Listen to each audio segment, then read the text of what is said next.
Ating beloved co-preacher, Brother Benedict, tayo po'y manalangin. Opo, dakila't mapagpala amang banal, Diyos na makapangyarihan sa lahat. Aming pinakamamahal na Panginoong Jesus, Diyos na banayad sa pagkagalit sa gana sa kahabagan, sa pangunang panalangin po ng aming beloved Alward Evangelist Wilde Almeida, End Time Prophet, Lord God. Maraming salamat po sa paglangis mo sa bawat bahagi na yung balagawain na tapos natigit, sa pagkilos mong mainam sa aming kalagitnaan sa iyo sa atong espiritong nagbigalak sa mga puso at bagong lahat kami nagpakumbaba, lalo bang lingkod sa aming nagawang pagkukulang, pagkakamali, pagkasala, kabaga mo kami patawarin, lubos-labis po kami nagsisimala pa yun sa aking mga labi. Ikaw po maglagay ng katagan na dapat bigkasin. Ikaw aking naasahan, buksan pong pangunawa, kaisipan ng bawat na pagkinig. Patuloy kaming samahan ng iyong kapangyarihan sa pangalan ni Jesus. Unbelief and doubt, Satan cast out, be bound unto hell, and be there forever in the name of our dearest Jesus we pray. Amen and amen. Everybody say, praise the Lord. Una tigit sa lahat, ang pinakamataas na pagpupurit, pasalamat, kalwalatian at kadakilaan ay tangi lamang sa ating Diyos na buhay at makapangyarihan, walang iba sa ating pinakamamahal na Yesu Kristo. Ako po'y nagpaabot ng dobling paggalang sa ating pong beloved Honorable Evangelist Wilde Almeida, the end time prophet of our Lagbingan. Ganon din po sa ating beloved Honorable Stand Pastor, our beloved Mama Dear, at hindi natin malilimutan ang mga iniwang legacy, turo at aral. At ako po'y nagpapaabot ng dobling paggalang, pagbati sa mga beloved children ng ating beloved parents in the Lord, sa mga beloved son-in-law of our beloved parents in the Lord, sa ating pong beloved Minister Wills, at sa kanyang mga anak, sa mga beloved grandchildren and great-grandchildren ng ating beloved parents in the Lord, at magandang hapon po sa inyo lahat, sa lahat na ating pinagpalang mga baguhan, ngayon ay ating kasama, at sa ating mga viewers sa ating pong live webcast. Amen? At ilang panahon na lamang ay papasok tayo mga minamahal sa tinatawag na Christmas season. Kaya ang ating tatalakayin, iayon natin sa takbo ng panahon, a winning strategy. Winning strategy, ang ibig sabihin niyan, isang panahong diskarte. Ibig sabihin ng diskarte, mga minamahal, paraan. Strategy, paraan, way, sa Tagalog, diskarte. A winning strategy o isang panalong diskarte. Basahin po natin ang ating teksto. Kindly. Dito po sa Lucas Kapitulo 21, versikulo 19. Sa inyong pagtitiis ay maipagwawagi ninyo ang inyong mga kaluluwa. Dito po sa Hebreo Kapitulo 12, ang talatay 1. Ang sabi, kaya't yamang nakukubkob tayo ng makapal na bilang ng mga saksi. Itabi namang walang liwag ang bawat pasahan at ang pagkakasalang pumipigil sa atin at ang ating takbuhing may pagtitiis, ang takbuhing inilagay sa harapan natin. Amen. Amen. Palakpakan po muna natin ng sabay-sabay na palakpak ang ating mahal na Panginoon.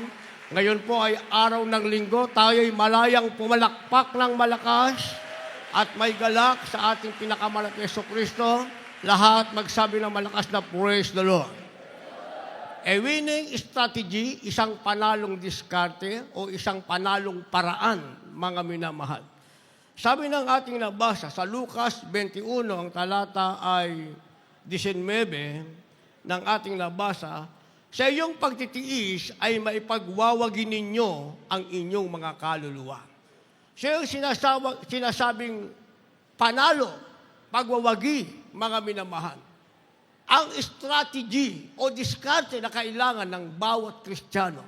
Pag sinabing Christian, mga minamahal, dahil maraming Kristiyano, pag sinabing true Christian, sila yung mga tunay na anak ng Diyos, tagapagmana sila ng buhay na walang hanggan. Hindi sila Kristiyano, mga minamahal, dahil sila'y napabilang lamang sa isang grupo. Hindi sila Kristiyano dahil sila'y naimbitahan lamang. Hindi sila Kristiyano dahil sila'y may pangailangan. Pag sinabing true Christian, sila ang mga tunay na anak ng Diyos, tagapagmana sila ng buhay na walang hanggan. Kaya meron silang sinasabing winning strategy. Meron silang sinasabing diskarte para sila manalo, mga minamahal. Sabi ng ating nabasa, ang strategy ay kailangan mo ng pagtitiis para maipagwagi mo ang iyong kaluluwa. Kasi ang pinag-uusapan natin sa daigdig na ito, mga minamahal, ay yung paano mo may pagtatagumpayan ang kaluluwa mo na magmana ng buhay na walang hanggan. Dahil ang tinatawag na disgrasya, ang tinatawag na karamdaman, mga minamahal, at marami pang pahirap sa buhay, given na yan. Pag sinabing given, mga minamahal, nasa sanlibutan na yan. Yan na talaga ang meron ng sanlibutan. That is the content of the world. Yung sinasabing sickness, diseases, hardship of life, difficulties, nasa sanlibutan na yan. That is already given. Ibinigay na yan sa makasalanang sanlibutan. Ang tinatanong, pinag-uusapan natin, mga minamahal, paano mo mapagtatanggumpayan na yung kaluluwa mo ay maging tagapagmana ng buhay na walang hanggan. So, kinakailangan mo ng winning strategy.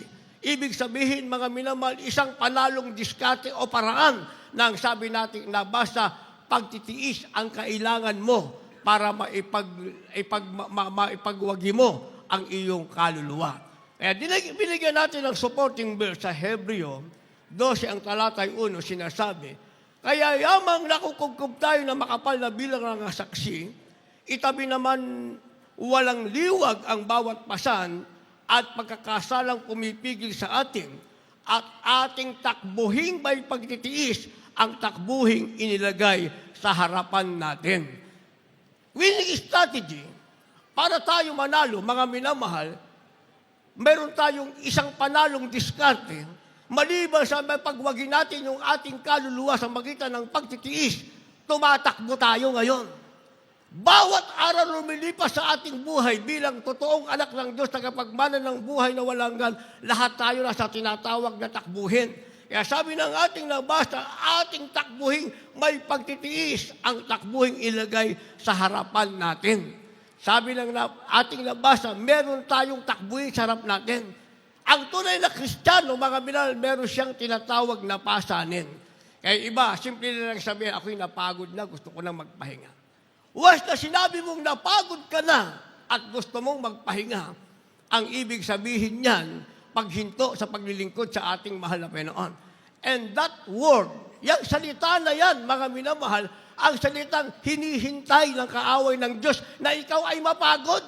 Dahil sa banal na kasulatan, ang sabi, para ikaw ay merong panalong diskarte, kinakailangan mo magtiis. Sa pagtitiis mo, na ipagwagi mo ang iyong kaluluwa, at sa pagtitiis mo, tatakbo kang may pagtitiis sa takbuhing ilagay sa iyo sa harap ng ating pinakamamahal na Panginoong Kristo. Kaya sabi sa first place na ating nabasa, mga minamahal, tayo daw ay nakubkob ng makapal na bilang na saksi. Ano yung makapal na bilang na saksi na nasa atin ngayon? Yan yung himala na naganap sa ating buhay. Kagaya ko, mga minamahal, ketong ang aking karamdaman, himala yan na naganap sa aking buhay. Kung ako'y mapagod maglingkod sa Diyos, mga minamahal, mananatili ba ang kagalingan ng aking ketong? Kung ako'y huminto sa paglilingkod sa Diyos dahil ako'y napagod na, hindi na ako naglingkod sa Diyos. Ang ibig bang sabihin, magpapahinga na ako pag hindi ako naglingkod sa Diyos? Hindi na ba ako mapapagod? Pag hindi ka na nagpatuloy maglingkod sa Diyos, lalo kang mapapagod. Bakit? Dahil yung pagod natin sa paglilingkod sa Diyos, gumagawa tayo, mga minamahal, ang napapagod lang yung ating katawang lupa, yung ating flesh. Pero yung ating kaluluwa, yung sinasabing inner man at pagkataong loob, pag binasa mo ang banal na kasulatan, sinasabing ito ay lumalakas at lumalakas habang ikaw ay nagtitiis at naipagwawagi mo ang iyong kaluluwa, nagtitiis ka, tumatakbo sa takbuhin ilagay sa iyo ng mahal na Panginoon. Kaya yung pagod natin, mga minamahal, hindi mo kayang i-compare yan sa pagod sa sanlibutan. Tingnan nyo kanina. Linggong-linggo, mga minamahal, asahan ko, kaya kong takbuhin to. Mula sa amin, tinatakbo ka ito ng 18 minutes, mga minamahal, pag walang traffic, 120 straight. Kanina, pagpasok namin ng toll gate, gapang sasakyan. Tingnan nyo ba? Gapang ang sasakyan. Napaka-traffic. Traffic na, nadagdagan pa ang traffic dahil nagkaroon ng tinatawag na banggaan. Tinan nyo, mga minamahal. Unang banggaan, sa susunod na kanto, meron namang banggaan, nasa LX kami. Ang tanong ko sa inyo, yung mga nagbanggaang sasakyan dyan, mga minamahal, bakit sila nasa salangsangan? Kaya sila nasa salangsangan, ang unang dahilan, maaaring sila'y mamamasyal at aaliwin ng kanilang sarili dahil sila'y napagod na sa kanilang buhay. At ang araw na ito, mga minamahal, ay panahon para sila magliwaliw. Lalabas sila para aliwin ang kanilang sarili, lalo silang napagod. Bakit? Wasak ang sasakyan, may problema pa, nag-cause pa sila ng traffic, hindi pa sila makakarating sa kanilang patutunguhan. O di lalo silang napagod. Naghahanap sila ng kapahingahan, naghahanap ng pansamantalang kagalakan, nagbanggaan sila, lalo silang napagod.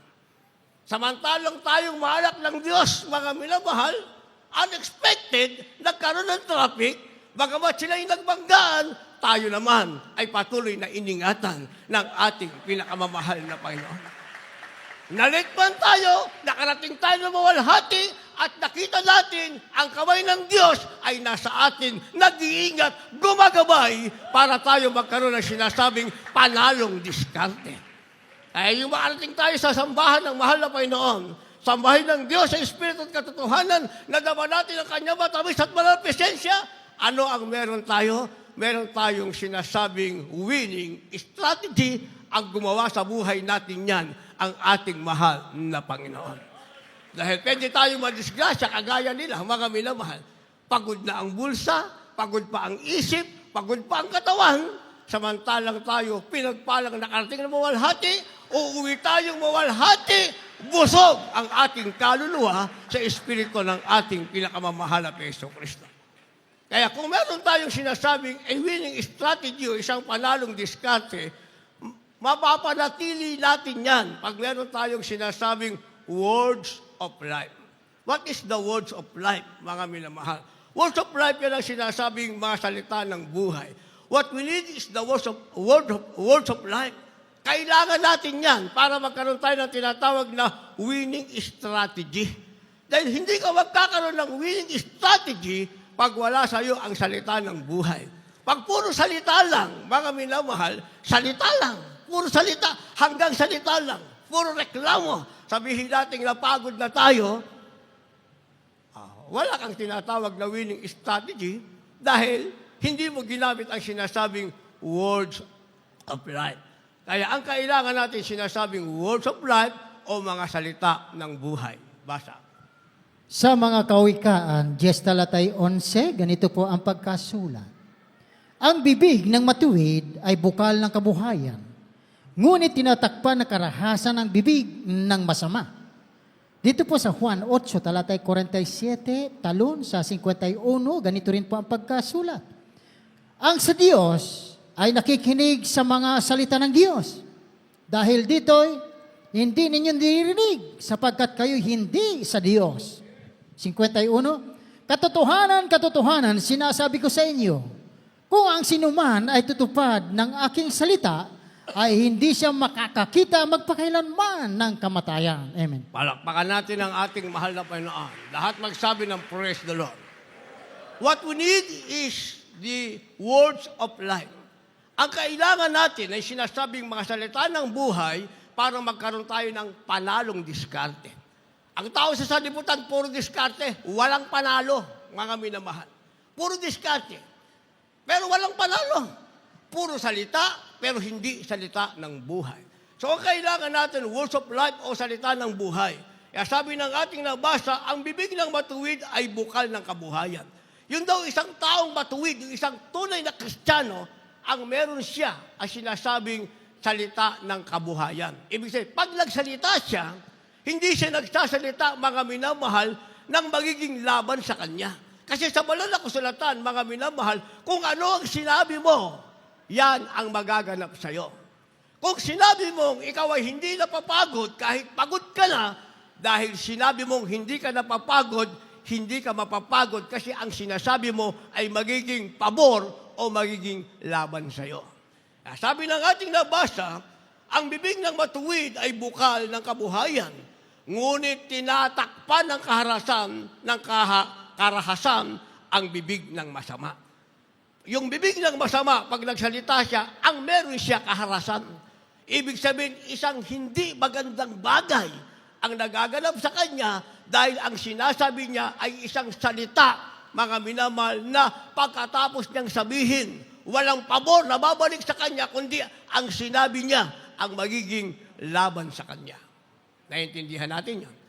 Kapag sinabi mong ikaw ay pagod na, mapapagod ka talaga.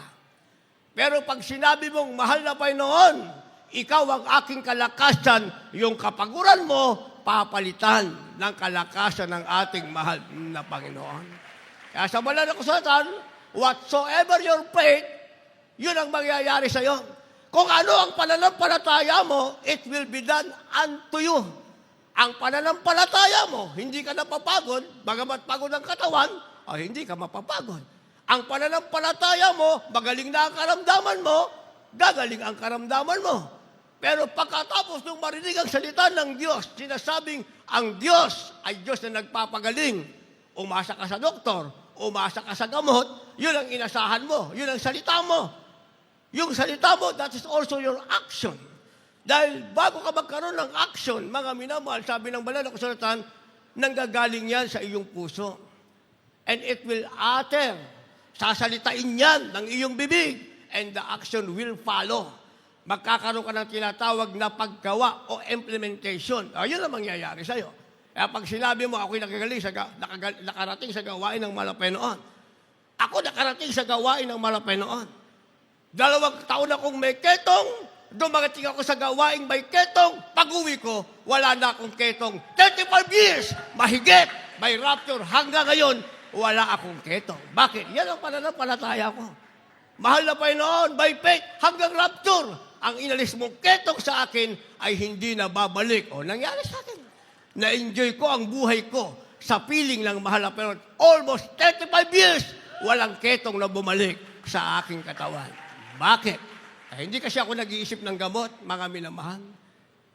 Sinasabi ko sa inyo, nung ako'y maasay sa UAE, iba ang klema ron, napakainit, mga minamahal. Yung lalabas na tubig sa shower, lagyan mo ng itlog, after 5 minutes, meron ka ng nilagang itlog, mga minamahal. Ganon kainit doon. Kasi way back 2012, doon ako napunta ron, mga minamahal. Kaya meron akong maliit na sa aking likod. Yung munggo, hatiin mo sa 4, nasa likod ko yan, mga minamahal. Pagpunta ko ron, nag-activate. Naging malaking bukol kasi laki ng aking kamao. Bumalik ako ng Pilipinas. Pero aking pananampalataya, mahal na Panginoon, kung ang aking ketong ikaw ang nagpagaling, ikaw din ang magpapagaling ng aking bukol. Sa paunang panalangin ng aming beloved Honorable Evangelist Weldy Almeda, your end-time prophet, walang doktor na gagamot sa akin, ikaw ang magpapagaling sa akin. Yun ang pananampalataya ko, mga minamahal. Isang araw, gumising ako, wala na ang aking bukol sa aking likod. Kailan nangyari yan? 2012. Ano na ngayon?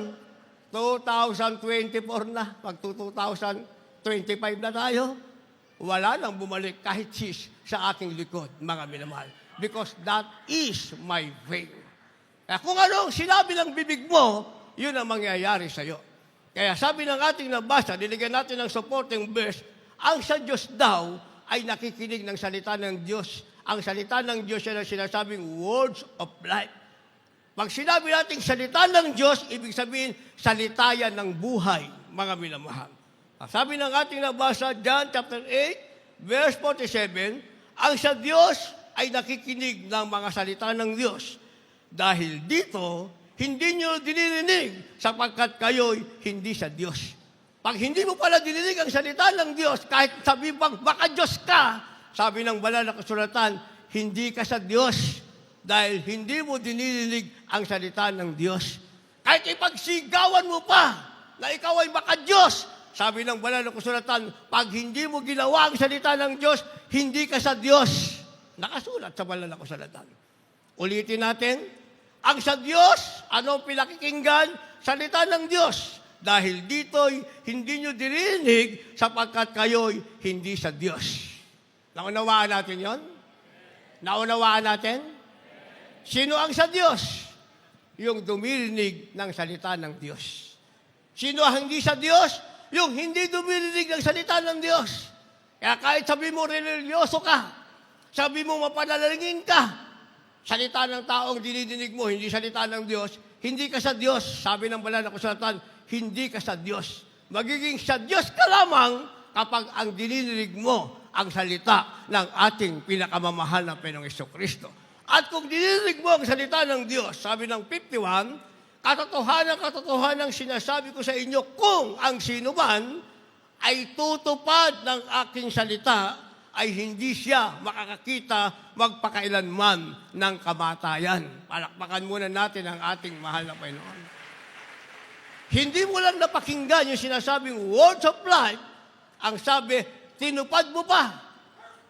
Pinakinggan mo na, tinupad mo pa, nasa iyo ang sinasabing panalong diskarte o winning strategy dahil sabi ng ating labasa, hindi ka na makakakita ng kamatayan. Anong ibig sabihin? There are two kinds of death, mga minamahal.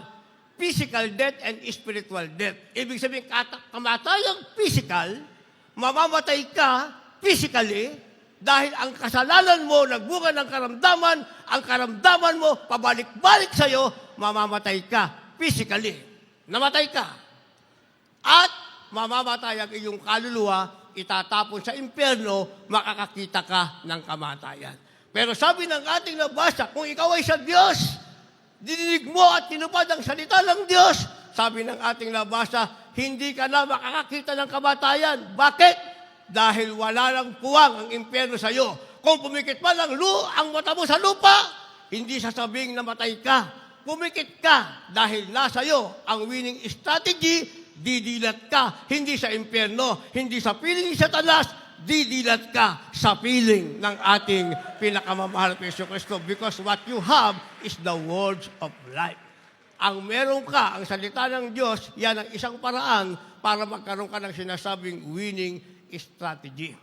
At kasunod nito, sinasabing the fight against fear. Dahil ang nagpapaalis ng panalo yung tinatawag na takot.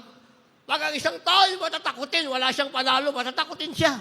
Kaya sa banal na kasulatan, pag binasa mo ang Revelation 21 verse 8, ang sabi, ang matatakutin ay itinapon sa ikalawang kamatayan na siyang dagat-dagatang apoy.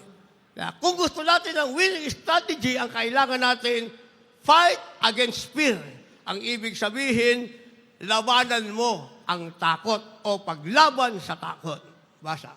Dito po sa aklat ng Isaias, Kapitulo 43, ang talatay 1 hanggang 4. Ngunit ngayon ganito ang sabi ng Panginoon na lumalang sa iyo, O Jacob, at nag-anyo sa iyo, O Israel. Ikaw ay huwag matakot sapagkat tinubos kita. Tinawag kita sa iyong pangalan, ikaw ay akin. Pagka ikaw ay dumaraan sa tubig, ako'y sa iyo. At sa mga ilog ay hindi ka tatakpan niyaon. Pagka ikaw ay lumalakad sa apoy, hindi ka masusunog o magniningas man ang alab sa iyo. Verse 4. 4. Yamang ikaw ay naging mahalaga sa aking paningin at kagalang-galang at aking inibig ka. Kaya't magbibigay ako ng mga tao na pinakatubos sa iyo at ng mga bayan na pinakatubos sa iyong buhay. Palakpakan natin ng sabay-sabay ang ating mahal na Panginoon. Lahat magsabi ng praise the Lord. The fight against fear, o ibig sabihin, ang paglaban sa takot. Para magkaroon ka ng winning strategy, matapos mong tanggapin ang salita ng buhay, kailangan mong labanan ang takot. Sabi ng ating nabasa, mga minamahal, ngunit ngayon ganito ang sabi ng Panginoon na lumalang sa iyo. Nag-anyo sa iyo, O Israel, ikaw ay huwag matakot. Diyos pala nagsasabi, huwag kang matakot. Ang lumalang sa iyo, ang Creator mo, ang lumikha sa iyo, ang Diyos na makapangyarihan, sabi ng kanyang salita, huwag kang matakot. Diyos ang nagsasabi niyan. Kaya pala, kung ikaw ay matatakotin, sabi, ang bahagi mo ay dagat-dagatang apoy na siyang ikalawang kamatayan. Yung matatakotin pala, mga minamahal, yung sabi, pagod na ako, ang ibig sabihin, matatakutin ka. Isipin mo, naramdaman mo ang pagod ng iyong physical na pangatawan. Samantalang hindi mo naiisip, pag itinapon ka sa impyerno, mas lalo kang mapapagod. Oy, nagpatotoo sa main church kahapon, mga minamahal. Itinapon siya sa impyerno. Dito daw, sugal siya ng sugal sa impyerno, walang pinagawa si Satanas sa kanya, kundi magsugal. Pagod na pagod daw siya. At dito, basketball siya ng basketball, pinagawa ni Satanas sa kanya, walang pahinga, basketball sa impyerno. Ang problema, yung bola niya, hindi bolang ginagamit niya rito. Ang sabi niya, ang bola niya ron ay apoy na bilog. Bolang apoy, bawat hawak, nararamdaman niya ang init, mga minamalang hapdi. At ang lalaki daw ng uod doon, sabi nung nagpatotoo kahapon sa main church natin, pag dikitin mo ang 3 daliri, maglalabas-pasok yan sa iyong mata, sa iyong bibig, sa iyong tainga, sa iyong ilong, mararamdaman mo hapdi at sakit. Kaya kung sabi mo, napagod ka na, mas nakakapagod sa impyerno. Pero sabi ng ating nabasa, para hindi ka mapunta dyan, labanan mo ang takot dahil ang Diyos na lumalang sa iyo ang nagsasabing, huwag kang matakot. Ituloy natin ang basa, ang sabi, huwag kang matakot, sapagkat tinubos kita, tinawag kita sa iyong pangalan, ikaw ay akin. Kaya pala sinabi ng mahal na huwag kang matakot, labanan mo ang takot, sapagkat ang may-ari pala sa iyo ay walang iba, ang ating mahal na Panginoon. Ang tumubos sa iyo ay walang iba, ang Diyos na makapangyarihan sa lahat, ang ating pinakamamahal na Panginoon. Kaya hindi ka dapat matakot. Ano mang mangyaring pagsubok, sabi ng ating nabasa, pag ikaw ay dumaan sa tubig, ako'y sumasayo. Sa mga ilog, hindi kita tatakpan niyon. Pag ikaw ay lumakas sa apoy, hindi ka masusunog o maniningas man ang alam sa iyo. Ang ibig sabihin nito, anumang pagsubok, mga minamahal, in any circumstances na mangyayari sa iyo, sabi ng ating nabasa, huwag kang matakot dahil kasama mo ang ating pinakamamahal na Panginoong Kristo. Paano niya patutunayan kasama mo siya? Sabi ng verse 4, yamang ikaw ay naging mahalaga sa aking paningin. Tayo pala, mahalaga tayo sa paningin ng Diyos.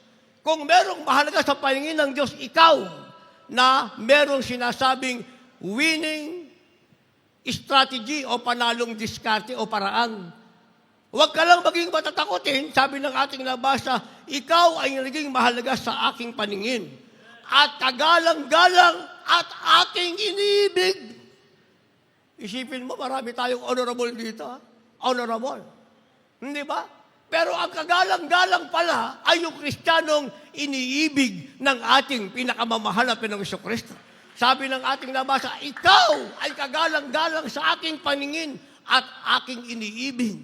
Diyos mismo nagsasabi niyan. Ituloy natin ang basa. Kaya't magbibigay ako ng mga tao na pinakatabos sa iyo at mga bayan na pinakatabos sa iyong buhay.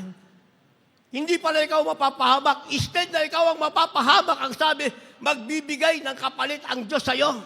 Pag si Satanas gusto kang bigyan ng karamdaman, magbibigay ng kapalit ang Diyos sa iyo. Mananatili ang kalusugan mo, lahat ng magagalit sa iyo, ang karamdaman at kahirapan sa kanila, ibibigay ng Diyos, sila ang pinakatubos sa iyo. Nangyari na ba sa buhay niyo yan? Ako, nangyari na sa buhay ko, kinukwento ko sa inyo. Di ba? Diyan pa rin sa LX, mga minamahal. Nagmamadali ako, merong 22-wheeler na truck, yung na-EL, yung pag nag-EL siya, mahaba. Sana, lalampasan ko siya, mga minamahal. Ang problema, merong Vios na gray, inunahan ako. Ang problema, pag una niya sa akin, mga minamahal, nag-giveaway ako, nag-slow down ako. Ibig sabihin, naunahan niya ako. Pagpunta niya sa harapan ng truck, hindi nakapala ng truck, bagong-bago siya sa kanya, kinayod ng napakalaking truck, andun siya sa gitna. Hindi na pagano ng takbo niya, pagano na, kinakayod siya ng truck. Kitang-kita ko pa paano wasakin yung sakasakyan niya, nasa loob siya, mga minamahal. Nasa balala ko sa latan. Instead na ikaw ang mapapahamak, magbibigay ang Diyos ng bayang kapalit mo. Sila ang mapapahamak. Kanina, 2 banggaan na nangyari, kamamadali namin, instead na sa amin mangyari, sa kanila nangyari, sabi ng banal na kasulatan, ang Diyos na umiibig sa iyo, na kagalang-galang ka sa kanyang paningin, sabi ng ating nabasa, magbibigay siya ng bayang kapalit sa iyo, pinakatubos sa iyo. Sila'y mapapahamak, mananatili kang ligtas sa kamay ng ating mahal na Panginoon. Pag ikaw ay lumalaban sa takot. Kaya ang sinasabing winning strategy, kailangan mo ng words of life, kailangan mo ng fight against fear, at pangatlo, meron kang sinasabing imitate the good. Imitate, ibig sabihin, tularan mo ang mabuti. Sa sanlibutan kasi mas marami ang masama. Lahat magsabi ng praise the Lord. O, tingnan nyo doon sa mga bahay nyo, hindi ba? Sa loob lang ng isang tahanan, mari ikaw lang ang Kristiyano dyan. Lahat ng kasama mo dyan, lahat yan may bisyo. Lahat yan marunong magbura, hindi marunong mag-praise the Lord. Pag ikaw ay nag-praise the Lord, galit pa sila sa'yo. Hindi ba? Sabi ng ating pinag-aaralan, for you to be able to have a winning strategy, ang kailangan mo, imitate the good. Ibig sabihin, tularan mo kung ano ang mabuti, huwag mong gagayahin ang masama. Basa. Dito po sa ikatlong sulat ni Juan, Kapitulo 1, ang bersikulo po ay 11. Minamahal, huwag mong tularan ang masama, kundi ang mabuti. Ang gumagawa ng mabuti ay sa Diyos. Ang gumagawa ng masama ay hindi nakakita sa Diyos. Amen. Palakpakan natin ang malakas ang ating mahal na Panginoon. Imitate the good, tularan mo ang masama, ang mabuti, rather. Kasi sa libutan, mas marami ang masama, mga milma, kaysa sa mabuti. O, ilan libo tayo rito? O, sabihin natin, meron tayo 1,500, mga minamahal, napakalaki ng lugar na ito. Hindi ba? Hindi lang 1,500 ang tao rito, pero tayo ang pinagpalang pinili ng ating pinakamamahal na Panginoon. Kasama natin ang mga baguang narito ngayon na nagpabautismo na. Kaya sasabihin natin, kung may pinagpala sa araw nito, tayo ang higit na pinagpala ng ating mahal na Panginoon. Sabi ng ating nabasa, mga minamahal, 3 John chapter 1, verse 11, minamahal, huwag mong tularan ng masama, kundi ang mabuti. Ang gumagawa ng mabuti ay sa Diyos, ang gumagawa ng masama ay hindi nakakita sa Diyos. Kaya pag masama ang ginagawa mo, huwag mong sabihin, hindi, naunawaan ako ng Diyos. Sino may sabi niyan? Hindi, naunawaan ako ng Diyos, napapagod na kasi ako, naunawaan ako ng Diyos. Ikaw lang ang nakaunawa sa sarili mo. Maliwanag ang sinasabi ng banal na kasulatan. Ang gumagawa ng mabuti, kahit anong mangyari, gumawa ka ng mabuti. Kasi yan ang ginawa ng ating mahal na magulang sa Panginoon. Ating beloved Honorable Evangelist Well de Almeida, the end-time prophet of our loving God, beloved Honorable St. Pastor, our beloved Mama Dear. Balikan natin way back 1975, almost 50 years ago, mga minamahal. Kung sinabi nilang pagod na kami, walang brother Lowing may ketong na gumaling, wala kayo ritong may cancer, wala kayo ritong wasak ang tahanan, wala kayo ritong sa kalsada lang natutulog, walang bahay, walang makain. Pero lahat tayo na rito kasi ang ating mahal na magulang sa Panginoon, hindi napagod. Hindi nila tinularan ang mga masama, ang tinularan nila yung mabuti. Sa panahon nila, napakarami nilang kasamang mga pastor, mga minamahal. Napakaraming kasamang pastor. Isang congregation sila.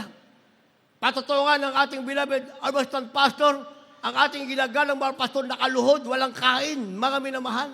Yung mga kasama niyang pastor nakadikwato na, kain pa ng kain. Kaya walang anointing. Wala na silang gawain. Kasi, mga minamahal, hindi nila tinularan ang mabuti. Kung anong meron ng isa, yun ang giyana yun lang. Ang ating iginagalang mga pastor, ating beloved Mama Dear, hindi nila ginaya yon. Kung ano nakalagay sa banal na kasulatan, yun ang kanilang ginawa. Kung ano kalooban ng Diyos, yun ang kanilang tinularan. Kaya naman, kasama tayong tumanggap ng pagpapalang mula sa ating mahal na Panginoon. Wala tayong narinig sa kalang mga labi kami. Sa pastoral kami tinuruan. How many years, mga minamahal? Every Monday ang aming meeting sa lahat ng paraan. Wala kami narinig. Ang ating mahal na magulang sa Panginoon ay napagod. Bagkos ang palagi naming narinig, wala pa silang nagagawa sa harap ng Diyos, kaya hanggang sa uli-huli sandali, gumagawa pa rin ng kalooban ng ating pinakamamahal na Panginoong Jesucristo. Sabi ng ating nabasa, huwag mong tularan ang masama, tularan mong mabuti, sapagkat ang gumagawa ng masama kailanman hindi siya nakakita sa Diyos. Kaya pag nagawa natin ito, meron tayong sinasabing winning strategy. Nasa atin ang panalong paraan, nasa atin ang panalong diskarte, ang meron tayo the best strategy for life. The best strategy for life, ang ibig sabihin niyan, ang pinakamahusay na diskarte para sa buhay. Sinasabi ko sa inyo, sa salibutan maraming diskarte, but that is not the best strategy. Ang the best strategy, gawin mo ang kalooban ng Diyos, and what you have now, ang sinasabing the best strategy for life. Last verse, maghanda ating manugtog, mga magpawid. Kindly. Dito po sa Aklat ng Awit, Kapitulo 32, versikulo 8 hanggat at 11. Aking ipaalam sa iyo at ituro sa inyo ang daan ng iyong lalakaran. Papayuhan kita ng mga aking mga mata at nakatitig sa iyo. Sa 11, kayo nangatuwa sa Panginoon, magalak kayo at kayong mga matuwid, magsiyaw kayo. Dahil sa kagalakan, kayong lahat na matuwid sa puso. Palakpakan natin ang ating mahal na Panginoon. Yung malakas na palakpak, last verse na yan. Lahat magsabi ng malakas na praise the Lord. The best strategy for life, ang pinakamahusay na diskarte para sa buhay, sabi ng verse 8, ipapaalam ng Diyos sa atin at ituturo sa atin ang daan na ating lalakaran. Hindi tayo maliligaw, hindi tayo mapapasubasob, hindi tayo mawawala sa paglilingkod sa Diyos. At kahit pagod ka, hindi mo sasabing ikaw ay napapagod. Mula sa iyong labi, may galak ang iyong labi, nagsasabing purihin ang pangalan ng ating pinakamamahal na Panginoon. Ang sabi, papayuhan kita na aking mata ay nakatitig sa iyo.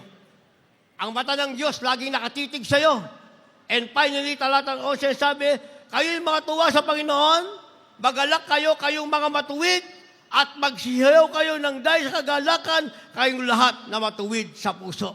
Ang meron tayo ay paghiyaw ng kagalakan, ang meron tayo ay paghiyaw ng kasiyahan, hindi yung humihiyaw ka dahil ikaw ay depressed, humihiyaw ka, ikaw ay pagod na pagod sa walang kwentang bagay, humihiyaw ka sa kagalakan ng Panginoon. Sinasabing that is the best strategy for life. Ang paghiyaw mo, ang pagsigaw mo ay puno ng kagalakan, pinasasalamatan mo ang mahal na Panginoon dahil ang meron ka sinasabing winning strategy o panahon o panalong diskarte. Kailanman, hinihintay natin ang pagbalik ng mahal na Panginoon, wala sa atin ang sinasabing pagkatalo. Ang meron tayo isang panalong diskarte o a winning strategy. Lahat tayo tumayo. Mga dala niyong baguhan, kahit yung ating nabautismuhan na para magkaroon kayo ng formal acceptance, sarap ng ating malapay noon, dalhin sila sa harapan habang tayo umawit. Awitin natin ang awiting ito, Panginoon ng Kaligtasan. Ang ating kailangan ay panahon ng ang Panginoon ng Kaligtasan para meron tayong winning strategy o sinasabing isang panalong diskarte.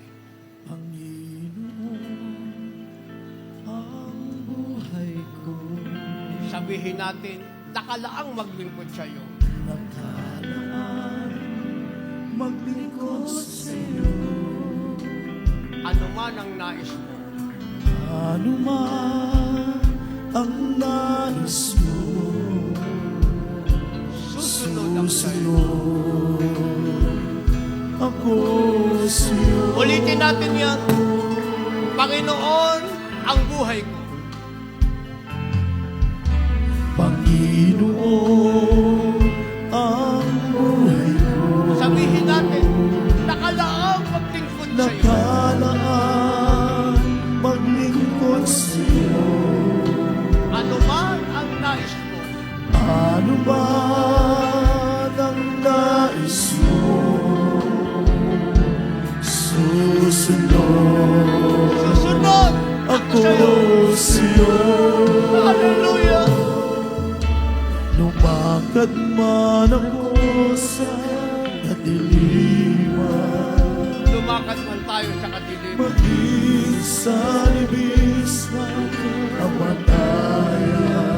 Sabihin natin, hindi ako matatakot Di ako matatakot pagkat ika'y kasama ko. Kasama ko.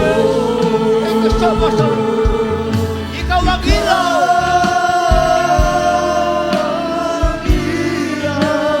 At gabay ko Gabay ko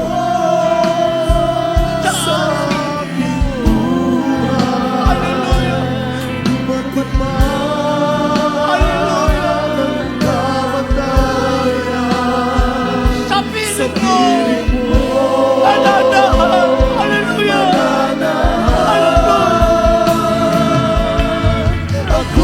Ako'y nagsusuligan. Nasundin. Nasundin ang iyong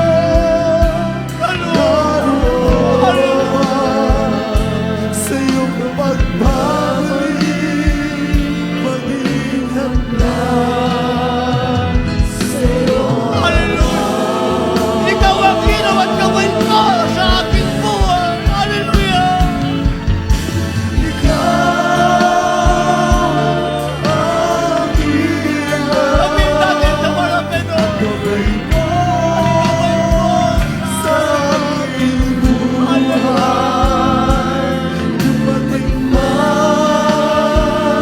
ang kamatayan. Sabihin ng Diyos, nung tayo mananahan. Hallelujah. Ako'y nagsusuligan.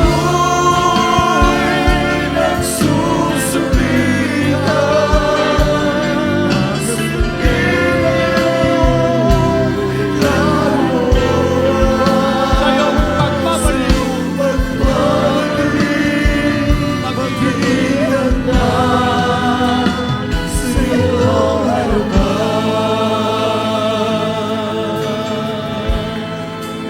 Ulitin natin ang stand.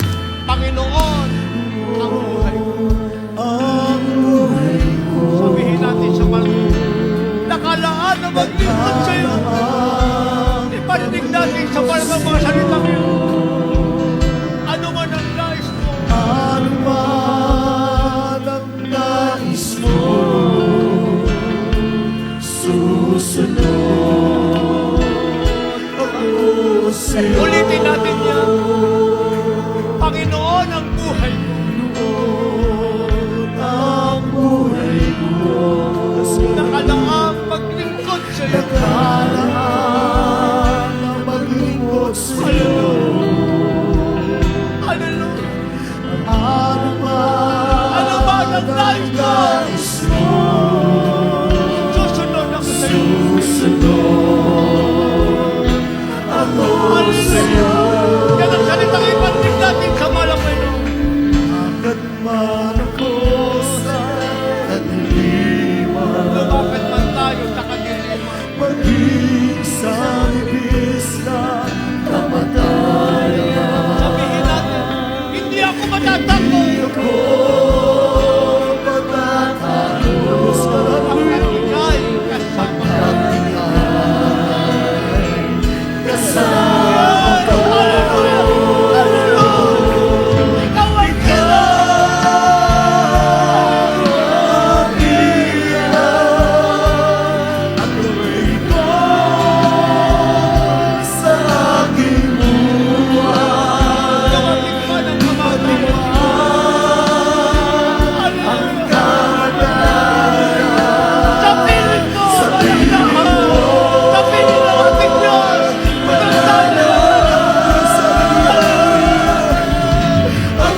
Minsan ang ba ikaw ang ilaw at kamay ko sa aking buhay.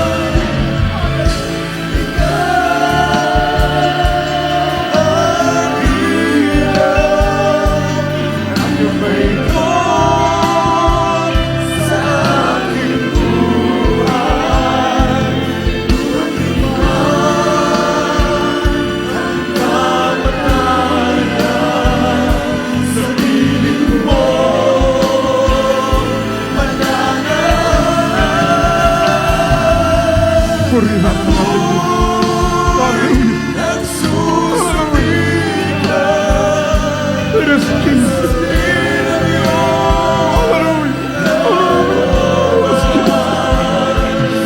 Napakabait ng ating Diyos. Ang Diyos ay nagatuloy lamang sa bawat isa sa atin. Hallelujah. Yes, Jesus.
Purihin ang ating dakilang Diyos.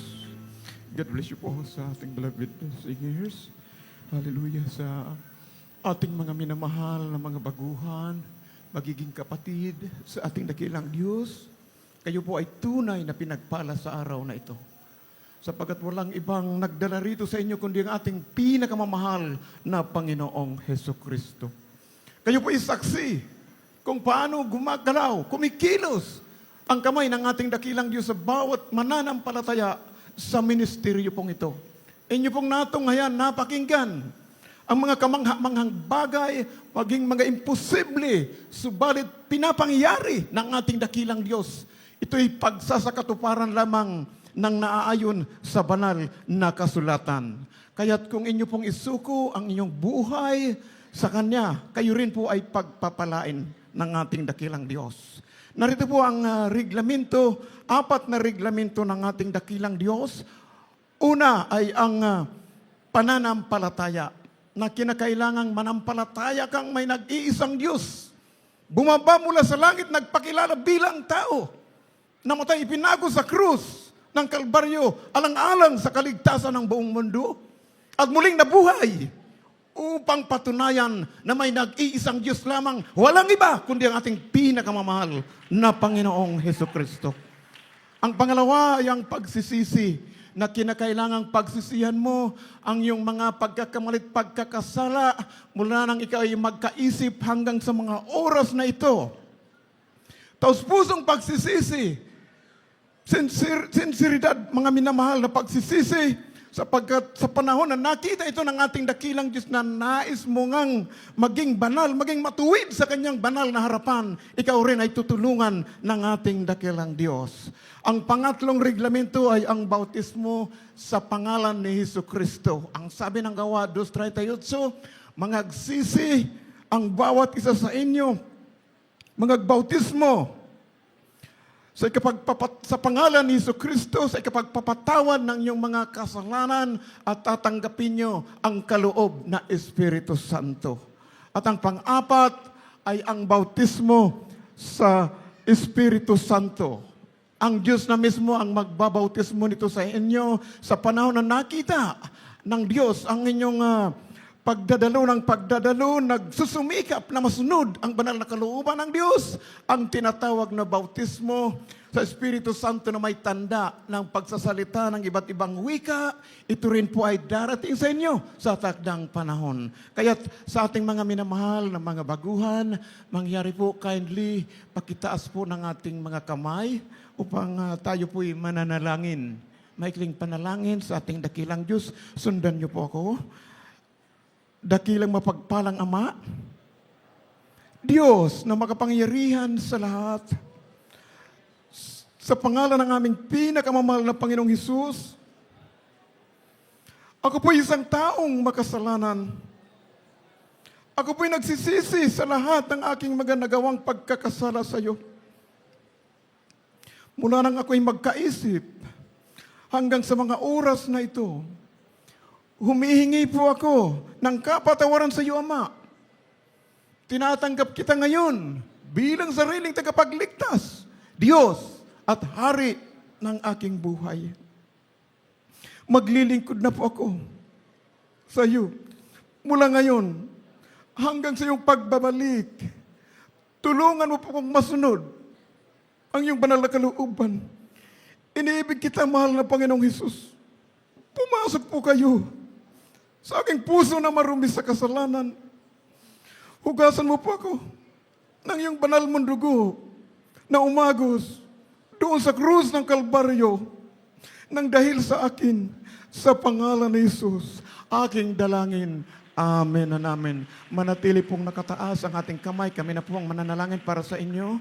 Mapagpala po namin, Ama o Diyos, makapangyarihan sa lahat sa pangunat panalangin ng aming beloved parents in the Lord. Your in-time prophet, ugad, mahal na Panginoon. Narito po ang mga kaluluwa na taus-pusong tumatanggap sa iyo, mahal na Panginoon. Patawarin mo po sila, mahal na Panginoon. Gawin mo po sila ng tunay na Kristiyano sa isip, sa gawa at sa katotohanan. Iligtas mo po sila, sampu ng kanilang mga mahal sa buhay. Panghawakan mo po sila hanggang sa iyong pagbabalik. Ito ang aming samot panalangin sa makapangyarang pangalan ni Jesus we pray in Jesus' name. Amen and amen. Kaya sa ating mga baguhan, mga minamahal, naway huwag niyo po itong lisanin ang lugar na ito habang hindi niyo po na isasagawa ang pangatlong reglamento, ang bautismo sa tubig sa pangalan ng ating mahal na Panginoong Hesukristo upang kayo man din ay pagpalain, magtamo ng kagalingan. Buhay na walang hanggang sa piling ng ating dakilang Diyos. Amen. Praise God. Kaya sa ating for prayer for the sick, ating pong tinatawagan ating beloved preacher Joey Mansera. Amen.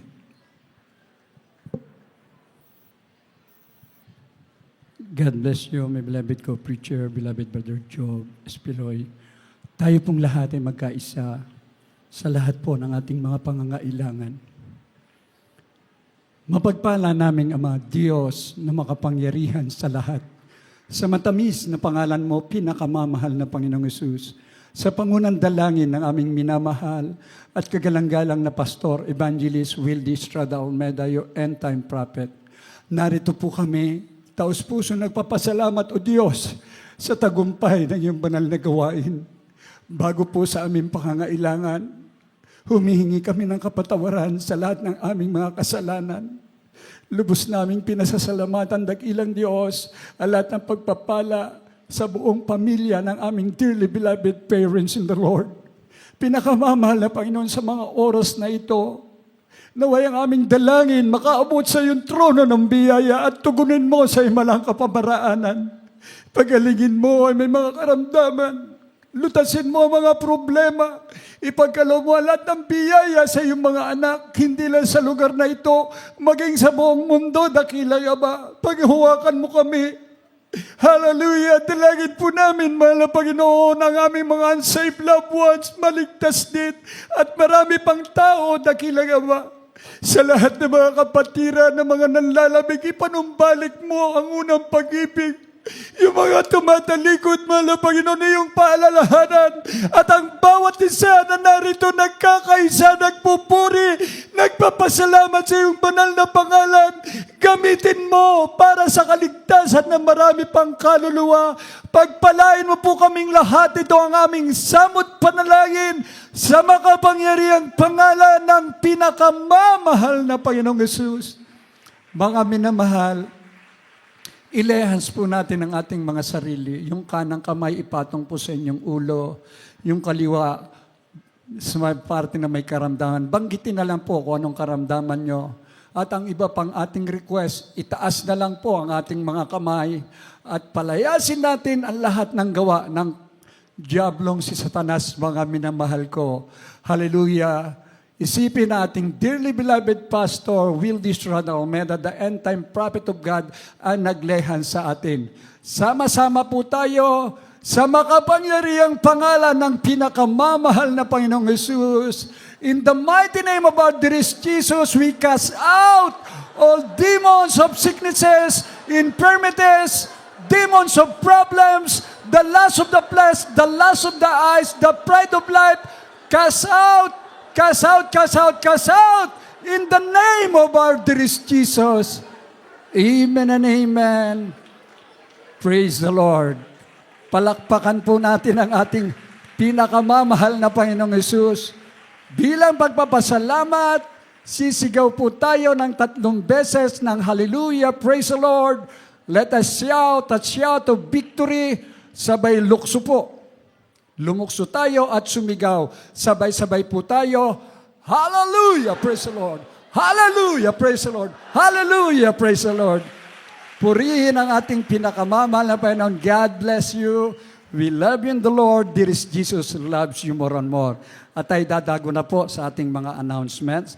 Ating ibigay po ang buong pagkakataon.